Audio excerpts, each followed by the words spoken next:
Okay, quick Monday morning radar update.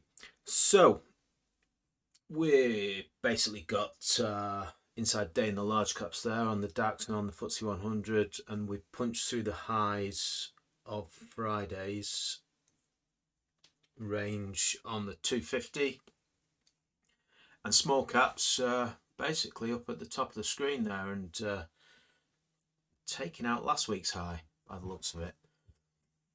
So yeah, there's some pretty good small cap growth about at the moment. We're all over it. We know what the stocks are. Let's just jump into today's up on day. So in order of sector, I'm looking at quite a few investment trusts, in quite a few financials, a few oilers in there, a couple of precious metals, and a little bit of a mix. Now, I'm going to reorder these just by forward growth and just buzz through them keep it short and sweet today, and we'll just have a quick look from the top down. We've got an oiler there. Hard-eyed, inside day, but up on day. Solid state going through its report this morning. Let me just change screens and give you a bit more of a cleaner picture of what we're looking at on this stock. So we've got this bigger baseline here, and this, we call this a base with supply, don't we? But potential stage one, what could revert into this dark line here, a bigger stage one.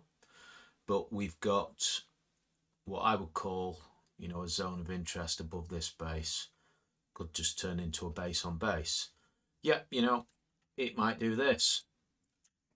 If it's going, it could still do that even if it is going higher. So always know how much room you're going to give these things without strangling them. But we're pressing against. This is an important level. A close above 212, 212.5 would be good for Solly. Moving on, I'll just flip screens. Let's go down the list. See what we see. Glencore. Yeah, it's not what you want to see, but you've got to remember these miners and especially the precious metals had a really good run, didn't they? This is what we're looking for.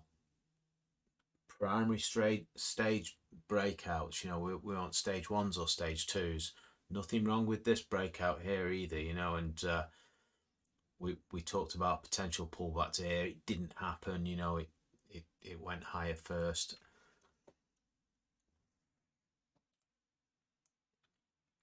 As with talking about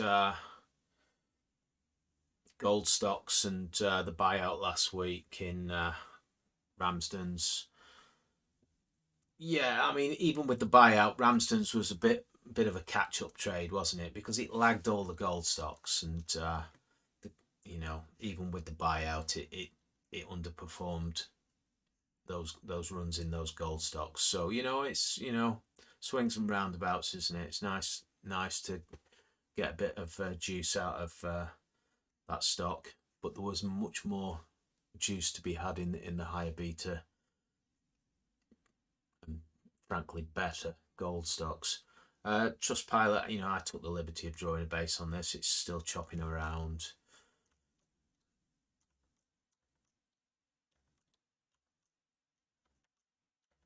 Let's just fly through here.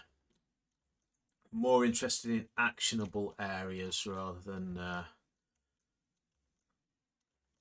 rear view mirror.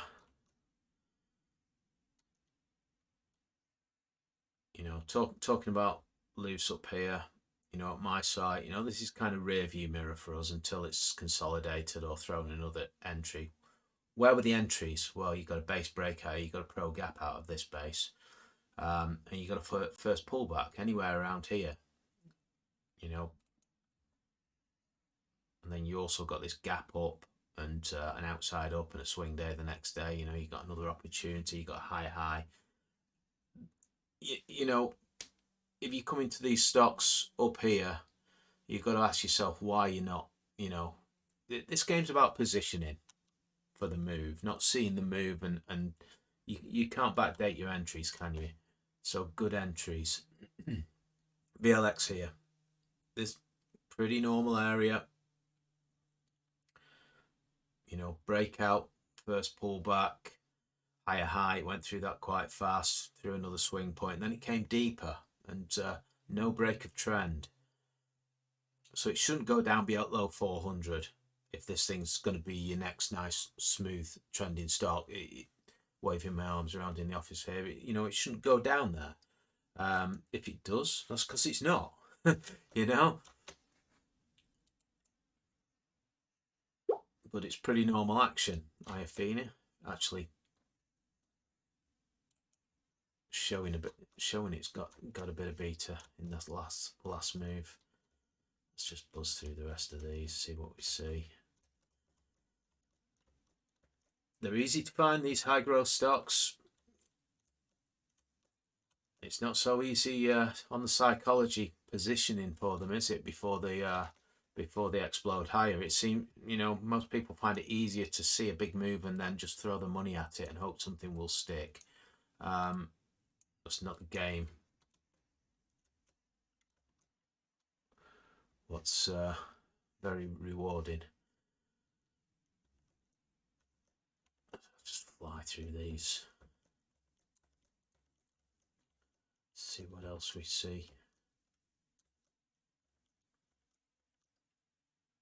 IBT as well, you know, and BIOT was pretty orderly as well. Yeah, you know, my entry on this one was down here, so at the worst, it will be a scratch trade. A very small scratch trade. Take my brain out, put it in trend mode. Fly through the rest of these. There's quite a few up on the day today. I usually order them by volume as well, but I'm going to take the dogs out before it gets too warm. Biotech opportunities there, RTW, we saw that on Friday, didn't we?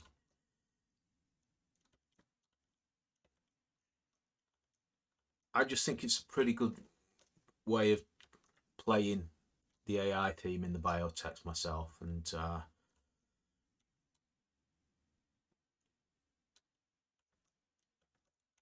that's why I've got some money in those. If I'm talking about it, just expect that I've got a position in it. I'll say that again. Over at Trading Bases, I'm not about pumping stocks and telling you how good they are. The stocks can tell you that themselves with how they act, and you know, I just screen the stocks for the GTRS criteria, looking for the best of the best at the current time, and price action confirms, you know, that everything will be confirmed with price action if it's going higher. So I'll leave it there. Cheers all.